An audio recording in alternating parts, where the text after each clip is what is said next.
রমাদানের ক্ষেত্রে কি ঘটে, রমাদান স্পেশাল সিচুয়েশনের মধ্যে একটা রমাদান একটা জিডিএম।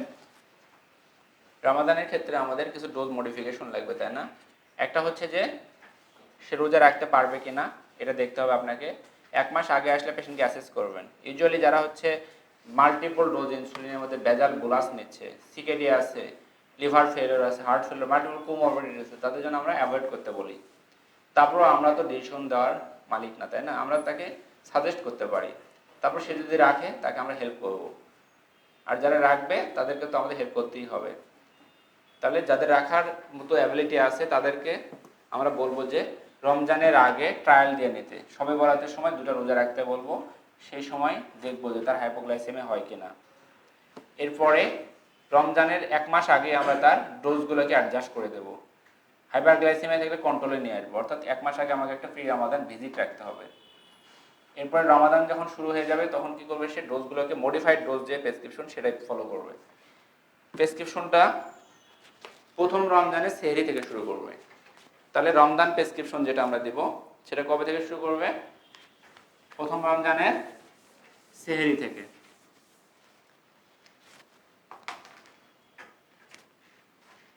আচ্ছা, তাহলে ধরেন যে পেশেন্টটা ইনসুলিন পাচ্ছে সকালে 20, রাতে 16, অথবা একটা পেশেন্ট মেটফরমিন পাচ্ছে সকালে 500, দুপুরে 500, দুপুরে 1000, রাতে 500, অথবা সকালে 500, রাতে 500, অথবা সালফোনালুরিয়া পাচ্ছে সকালে একটা শুধু, অথবা সালফোনালুরিয়া পাচ্ছে যেমন গ্লিক্লাজাইড সকালে একটা, রাতে হাফ, এরকম পাচ্ছে। কাদের ক্ষেত্রে কি হবে, যেসব সেন্সিটাইজার আর কি, অথবা DPP4 ইনহিবিটর, সেগুলোর ক্ষেত্রে খুব ইজি। তাদেরকে যদি সিঙ্গেল ডোজ পায়, সিঙ্গেল ডোজে রাতে নেবে। একটা মেটফরমিন পাচ্ছে, কখন নেবে সে, রাতে খাওয়ার পরে।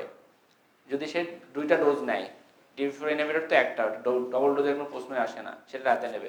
মেটফরমিন যদি 2টা নেয় তাহলে অ্যাজ ইউজুয়াল একটা এই রাতে নেবে, একটা সেহরিতে নেবে। আর যদি এরকম হয় 3টা নেয়, অথবা দেখা গেল যে 1000 নিচ্ছে, বা রাতেরটা বেশি নিচ্ছে বা সকালেরটা বেশি নিচ্ছে, যে কোনো একটা বেশি নিচ্ছে আর একটা 500 নিচ্ছে, এরকম যদি হয় তাহলে বেশি ডোজটা কখন নেবে, রাত্রে, আর কম ডোজটা নেবে সেহরিতে। অথবা যদি 3 বেলা নেয়, যেটা এটা দেখলাম, সেক্ষেত্রে কি করবে সে, এইটা এটার সঙ্গে অ্যাড হয়ে যাবে। হ্যাঁ, এই দুটা মিলে যাবে হচ্ছে ইফতারে, আর আরেকটা যাবে সেহরিতে। অর্থাৎ এগুলো সেন্সিটাইজারের ডোজ কমবে না, জাস্ট মডিফিকেশন হবে। দুপুরের ডোজ এবং রাতের ডোজ মিলায়ে যাবে হচ্ছে রাতে, আর সকালের ডোজে যাবে হচ্ছে সেহরিতে। আচ্ছা, এটা খুব ইজি। তবে সালফোনালুরের ক্ষেত্রে কি, একটা ডোজ পেলে সেটা কখন যাবে, এটা যাবে মুখ, রাতে খাওয়ার মুখে, পানি মুখে দিয়ে খেতে হবে। ইফতারে পানি মুখে দিয়ে খাবে।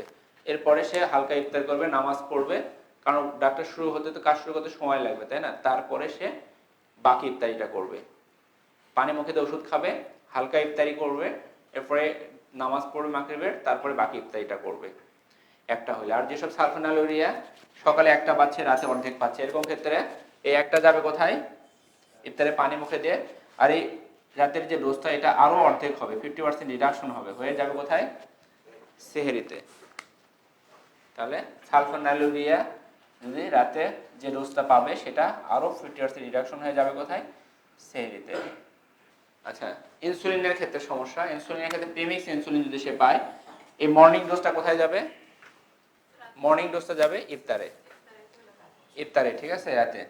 আর এই ডোজটা 50% রিডাকশন হবে, হলে কত হয়, 16 হলে 8 হয়ে যাবে, 8টা কই যাবে, সেহরিতে।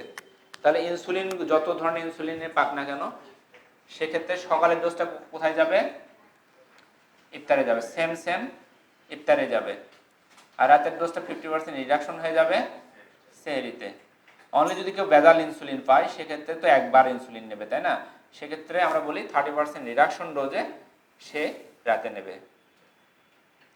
রাতে ইফতারের আগে পিছিয়ে না আসলে, রাতে যেটা ভেজাল ইনসুলিন তো আসলে ফিক্সড টাইমে নিলেই হবে, রাতে নেবে, কিন্তু 30% ডোজ রিডাকশন করে নেবে ভেজাল ইনসুলিনগুলো। ঠিক আছে, এটা কঠিন কিছু না, এক্সাম্পল সহ দেওয়া আছে, আপনারা দেখলে বুঝতে পারবেন। এই যে এখানে এক্সাম্পলগুলো দেওয়া আছে, কেস হিস্ট্রি। স্ট্যাটিনের ক্ষেত্রে কি বলছি আমরা, স্ট্যাটিন যদি ব্লাড লিপিড প্রোফাইল বেশি থাকে তাহলে আমরা কোনটা দেবো? অ্যাট্রোভাস্ট্যাটিন দেবো, তাই না? বা রোসুভাস্ট্যাটিন দেবো। শুধু যদি দেখা যাচ্ছে যে তার টিজিটা বেশি, অন্য সব নর্মাল, সেক্ষেত্রে আমরা ফাইব্রেট চুজ করতে পারি, আদারওয়াইজ ফাইব্রেট দেব না। ঠিক আছে? জিডিএম, যেটা নিয়ে আমাদের জানতে হবে। জিডিএম এর ডায়াগনোসিস খুব ঝামেলার, এটা নিয়ে সবাই ভুল করে। তাহলে জিডিএম ডায়াগনোসিস করার জন্য আমাদের কত উইকস লাগবে? আপনার 24 উইকস লাগবে, তাই না? তাহলে ফার্স্ট উইকে একটা পেশেন্ট আসলো, ডায়াবেটিস ডায়াগনোসিস হলো, সেটাকে আমরা কি বলতেছি? DIP, diabetes in pregnancy. যদি জিডিএম নিয়ে সারা ওয়ার্ল্ডে কন্ট্রোভার্সি আছে, ঠিক আছে? আমি যেটা বলবো সেটা অন্যরা নাও মানতে পারে। মানে আমি একটা গাইডলাইন বলতেছি, যেমন আমেরিকাতে 3টা গ্রুপ আছে, 3 গ্রুপের কথা 3 রকম। তাহলে এক গ্রুপ বলতেছে আমি প্রথমে ফাস্টিং করব না, প্রথমে যেরকম একটা র্যান্ডম করব, তারপরে পরে যদি দেখি র্যান্ডমে ব্লাড সুগার বেশি যদি পাই তাহলে আরেকদিন থেকে আসতে বলবো। আরেক গ্রুপ বলতেছে না, প্রথম দিন আমি ফাস্টিং দেখবো, ফাস্টিংয়ে 50 গ্রাম গ্লুকোজ খাওয়াবো, খাওয়াই যদি দেখি বেশি, পরের দিন আসতে বলে তাকে আবার 75 গ্রাম গ্লুকোজ খাওয়াবো। আরেক গ্রুপ বলতেছে না, প্রথম দিনই ফাস্টিং আসলে প্রথম দিনই আমি 75 গ্রাম গ্লুকোজ খাওয়াই দেবো, তাই না? তাহলে গাইনোকোলজিস্টদের গ্রুপ আছে, এন্ডোক্রাইনোলজিস্টদের গ্রুপ আছে। আমরা যেটা ফলো করি সেটা হচ্ছে এন্ডোক্রাইনোলজিস্টদের সেটা হচ্ছে আসার পরে 1 স্টেপ মেথড, 75 গ্রাম গ্লুকোজ খাওয়াই দেবো, কোনো ঝামেলা নাই, অ্যাজ ইউজুয়াল অন্যদের মতোই, প্রেগনেন্সিতে তাই। 75 গ্রাম গ্লুকোজ খাওয়ার পরে 3টা ভ্যালু নেব, ডিফারেন্স শুধু এটাই, অন্যদের ক্ষেত্রে নিতাম 2টা স্যাম্পল, এখানে নেব 3টা স্যাম্পল। তাহলে আপনি লিখে দেবেন ওজিটিটি, ব্র্যাকেটে লিখবেন 3 স্যাম্পল ওজিটিটি, দ্যাটস এনাফ। তাহলে ওজিটিটি 3 স্যাম্পল ওজিটিটি, ঠিক আছে? তাহলে একটা পেশেন্ট যদি ফার্স্ট ট্রাইমেস্টারে আসে তাহলে তাকে আমরা কোন ক্রাইটেরিয়াতে ডায়াগনোসিস করব, আর 24 সপ্তাহ পরে আসলে কোন ক্রাইটেরিয়াতে ডায়াগনোসিস করব, এই দুটো ক্রাইটেরিয়া কিন্তু সেম না। তাহলে 24 সপ্তাহ পরে যেহেতু জিডিএম, কাজে সেক্ষেত্রে কোন ক্রাইটেরিয়া আসবে ডায়াগনোসিসের জন্য? জিডিএম এর ক্রাইটেরিয়াটা আসবে, তাই না? জিডিএম এর ক্রাইটেরিয়াতে কি বলা আছে? ফাস্টিং কত বেশি হলে? Fasting 5.1 hour more, 1 hour value আমরা বলছি এখানে 3টা ভ্যালু নেব, 1 আওয়ার 10 or more, আর 2 আওয়ার ভ্যালু 8.5 or more। যদি এর বেশি হয়, যে কোনো একটা ভ্যালু ক্রস করলে আমরা ডায়াবেটিস বলতে পারবো। আচ্ছা, অ্যাডাল্ট পার্সনের ক্ষেত্রেও তাই। ধরেন একটা পেশেন্টে ওজিডিটি করে আপনি দেখলেন ফাস্টিং কম, 1 আওয়ার কম, 2 আওয়ারটা শুধু বেশি। বা অ্যাডাল্ট পার্সনের ক্ষেত্রেও তাই, ফাস্টিং দেখলেন আপনার 5.5 বা 5.6, 2 আওয়ারে যা দেখলেন যে 12 হয়ে গেছে, এটা কি ডায়াবেটিক বলবেন না বলবেন না? ক্রাইটেরিয়া অনুযায়ী বলা যাবে, কিন্তু প্র্যাকটিক্যালি আপনাকে কি করতে হবে?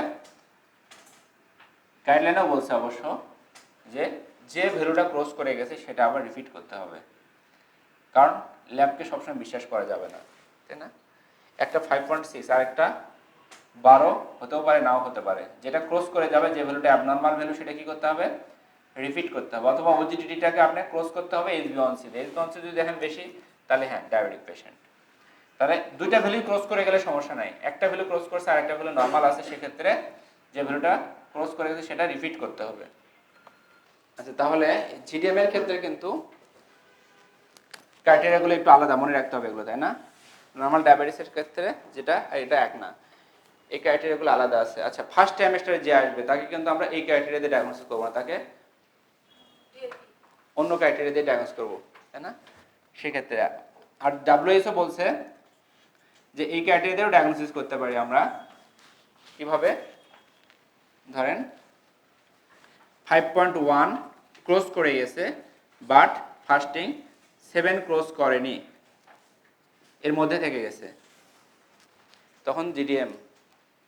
কিন্তু এটা ক্রস করে গেলে ডিআইপি, এরকম কথা বলছে WHO। কিন্তু এডিআই বলছে না, এটা যদি 24 সপ্তাহ আগে হয় তাহলে জিডিএম বলার কোনো প্রশ্ন ওঠে না, সরাসরি এটা ডিআইপি। সেটা নর্মাল নন প্রেগনেন্ট অ্যাডাল্ট ক্রাইটেরিয়া দিয়ে করতে হবে। সেটা কীরকম? সেটা 7 ক্রস করলে ডায়াবেটিস, আর আমরা কি বলছি 5.6 থেকে 6.9 পর্যন্ত আইএফজি, আর 7.8 থেকে 11 পর্যন্ত আইজিটি। অর্থাৎ ওই যে ক্রাইটেরিয়া যেটা বলছিলাম নন প্রেগনেন্ট অ্যাডাল্টদের, সেম এখানে অ্যাপ্লাই করতে হবে, ঠিক আছে? এটি অনুযায়ী। তাহলে সেক্ষেত্রে প্রি ডায়াবেটিস, ডায়াবেটিস। আর ডাব্লিউএইচও এর ক্ষেত্রে দেখবেন বা ডেভিডসনও আছে দেখবেন, সেক্ষেত্রে কি বলা আছে 5.8 থেকে কোন পর্যন্ত 7, আর 7 ক্রস করে গেলে ডিআইপি। কারণ ইনিশিয়ালি খুব বেশি জিডিএম এ ডায়াবেটিস থাকার কথা না, যদি 7 ক্রস করে যায় তার মানে তার আগে থেকে ডায়াবেটিস ছিল, আপনি ধরতে পারেন নাই, তাই না? এটা 24 সপ্তাহ পরেও তাই, এদের কথা কত সপ্তাহ সেটা কথা না, আপনি প্রেগন্যান্সিতে আসলেই যদি 5.1 ক্রস করে যায়, 7 এর নিচে থাকে, তাহলে জিডিএম, 7 ক্রস করে গেলে ডিআইপি ডাব্লিউএইচও অনুযায়ী। আর 2 আওয়ার ভ্যালু 8.5 থেকে 11 পর্যন্ত আপনার জিডিএম, 11 ক্রস করে গেলেই হবে ডিআইপি, 11.1 হয়ে গেলেই ডিআইপি বলছে এরা, ঠিক আছে? তাহলে ডাব্লিউএইচও আর এডি এর মধ্যে ডিফারেন্সটা বুঝতে পারছেন? এডি এর কথা হচ্ছে 24 সপ্তাহ পরে ডায়াগনোসিস হয়েছে, ফার্স্ট ট্রাইমেস্টারে, সেকেন্ড ট্রাইমেস্টারে আমরা কিছুই পাইনি, ডায়াবেটিস পাইনি। এখন যে এই ক্রাইটেরিয়া ক্রস করে গেলে যাই আসুক না কেন সেটা জিডিএম। আচ্ছা, তাহলে ডায়াগনোসিস আপনার ডিআইপি হোক বা জিডিএম হোক, 24 সপ্তাহ আগে ডায়াগনোসিস হোক বা পরে ডায়াগনোসিস হোক, ম্যানেজমেন্ট সেম, সেটা আমরা এখন দেখব। ম্যানেজমেন্টের জন্য আমাদের টার্গেট ফিক্স করতে হবে, ফাস্টিং রাখতে হবে কত কম, 5.3 বোথ ডিআইপি এবং জিডিএম এর ক্ষেত্রে, এর নিচে 1 আওয়ার ভ্যালু কত নিচে রাখতে হবে, 7.8 এর নিচে, 2 আওয়ার ভ্যালু কত নিচে রাখতে হবে, 6.7 এর নিচে রাখতে হবে আপনার। শুরুতেই কোনো পেশেন্টের যদি 6.66 বা 11.11 এর বেশি ব্লাড সুগার পান, সরাসরি ইনসুলিন স্টার্ট করে দিতে হবে। ফাস্টিং আর আফটার গ্লুকোজ এই ভ্যালু যদি ক্রস করে দেয় ইনসুলিন স্টার্ট, কারণ ইনসুলিন ছাড়া আমাদের কোনো ম্যানেজমেন্ট নাই এখানে, লাইফস্টাইলের পরেই ইনসুলিন। আর এটা ক্রস করেনি, বেশি হাইপারগ্লাইসেমিয়া নাই, তাহলে কি করবেন আপনি, এক সপ্তাহ লাইফস্টাইল দিয়ে রাখবেন এবং ব্লাড সুগার মনিটরিং করতে বলতে হবে। আমরা বলছি 6 বার মনিটরিং করতে হবে, তাই না, প্রতিদিন। তাহলে এক সপ্তাহের মধ্যে যদি দেখেন দুইটা ভ্যালু, দুইটা ফাস্টিং ভ্যালু আপনার এটা ক্রস করে গেছে, আর অথবা 6টা যে কোনো পোস্টপ্রান্ডাল ভ্যালু 6টা, এক সপ্তাহের মধ্যে 6টা ভ্যালু ক্রস করে গেছে, সেক্ষেত্রে আপনাকে পরবর্তী উইক থেকে ইনসুলিন স্টার্ট করে দিতে হবে, কারণ রিস্ক নেওয়া যাবে না, যদিও ইনসুলিন নিতে চায় না পেশেন্টগুলো। আচ্ছা, স্টার্ট করলে কোন ধরনের ইনসুলিন দিয়ে শুরু করবেন? ইনসুলিনগুলোর মধ্যে দুইটা ইনসুলিন কন্ট্রাইন্ডিকেটেড, গ্লুলাইসিন এবং গ্লার্জিন। তাহলে লং অ্যাক্টিংয়ের মধ্যে কোনটা দেওয়া যাবে? ডেটিমিড দেওয়া যাবে, তাই না, ডেটিমিড দেওয়া যাবে। আর হিউম্যান অ্যানালগ ইনসুলিন যেগুলো এনপিএইচ এবং শর্ট অ্যাক্টিং, সেগুলো নিয়ে কোনো সন্দেহ নাই, এগুলো খুব কনভেনশনাল ইনসুলিন যেটা আমরা বলছি, সেগুলো ইজিলি দেওয়া যাবে। কনভেনশনাল ইনসুলিনে যতগুলো রিসার্চ হয়েছে কোনো অ্যাডভার্স রেট পাওয়া যায় নাই। হিউম্যান অ্যানালগ ইনসুলিন যেগুলো, হিউম্যান ইনসুলিন যেগুলো কনভেনশনাল ইনসুলিন, তাহলে সেখানে প্রিমিক্স আছে, তাই না, প্রিমিক্সটাও দিতে পারেন আপনি, অথবা বেজাল বুলাস দিতে পারেন। বেজাল বুলাস অনেকে এনপিএইচকে বেজাল হিসেবে ইউজ করে, যেহেতু বেজালের একটা গ্লার্জিন বড় অংশ আপনি দিতে পারতেছেন না, তাহলে এনপিএইচকে বেজাল হিসেবে ইউজ করতে পারেন, অথবা ডেটিমিরকে বেজাল হিসেবে ইউজ করতে পারেন। তাহলে ধরেন আপনি বেজাল ইনসুলিন দিলেন, স্টার্টিং ডোজ দেওয়া আছে এখানে, তাই না, খুব লো ডোজে শুরু করতে হয় এখানেও, 0.2 ইউনিট পার কেজি এনপিএইচ বেড টাইমে দিলাম, এক্সাম্পল দেওয়া হয়েছে যদিও এটা। আর পোস্ট ব্রেকফাস্টের জন্য আমরা দিলাম 2 to 4। তাহলে লং অ্যাক্টিং ইনসুলিন হিসেবে যেটা আমরা ইউজ করব, ডেটিমির হোক বা এনপিএইচ হোক, সেটা আমরা 0.2 ইউনিট পার কেজি করে হিসাব করে দিয়ে দিলাম। এরপরে দেখলাম যে কোন মিলটাতে কেমন বেশি হচ্ছে, সেখানে আমরা 4 ইউনিট বা 6 ইউনিট বা 2 ইউনিট প্রতি মিলে আমরা শর্ট অ্যাক্টিং নিলাম, ধীরে ধীরে টাইট্রেট করব, তাই না। আর যে পেশেন্টটা আগে থেকেই ডায়াবেটিস পেশেন্ট, আগে থেকেই ডায়াগনোসড আছে, তার ক্ষেত্রে কিন্তু অবশ্যই ইনসুলিনে শিফট করতে হবে 3 মাস আগে। সে যদি কনসেপ্ট করতে চায় তার আগে 3 মাস আগে আমি কি করব, ইনসুলিনে শিফট করে যাব, কোনো ওয়েডিতে রাখবো না, কারণ ওয়েডিগুলো কি করে, ট্যাটোজেনিক এফেক্ট আছে, তাই না।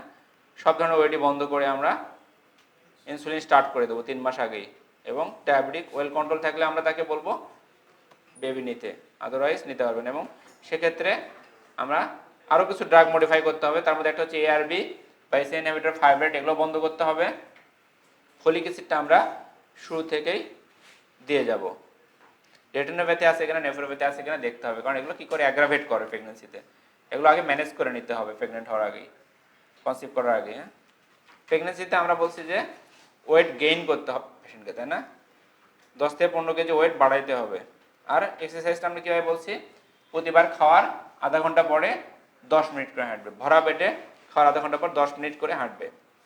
তাও কন্ট্রাইন্ডিকেটেড না থাকলে, কন্ট্রাইন্ডিকেশন না থাকলে, কন্ট্রাইন্ডিকেশন যদি সেটা ক্রিয়েটিনিন অ্যাবর্শন হয় তাহলে কিন্তু হাঁটা যাবে না। জিডিএম এর সবগুলো পেশেন্টকে প্রথমে 4 থেকে 12 সপ্তাহে একবার ফলো আপ করতে হবে যে তার অলরেডি ডায়াবেটিস আছে কিনা এখনো, তারপরে ইয়ারলি। জিডিএম যেহেতু প্লাসেন্টা রিমুভ করা হচ্ছে, ইউজুয়ালি এরপরে থাকার কথা না ডায়াবেটিস। সাবসিকুয়েন্ট প্রেগন্যান্সিতে রিস্ক অনেক হাই, এটা কত পার্সেন্ট ঠিক বলতে পারছি না, তবে সেম মানে দেখা গেল যে ইনিশিয়ালি যেরকম হচ্ছে পরের প্রেগন্যান্সিগুলোতে আরও বেশি হওয়ার চান্স। ফার্স্ট প্রেগন্যান্সির চাইতে পরের প্রেগন্যান্সিগুলোতে জিডিএম এর রিস্ক আরও বেড়ে যাবে। কাজে যে মাদার প্রথম প্রেগন্যান্সিতে জিডিএম ছিল, পরের প্রেগন্যান্সিতে তার তো জিডিএম থাকার সম্ভাবনা আরও হাই, তাই না? প্রথমবারের চাইতে আরও বেশি হাই।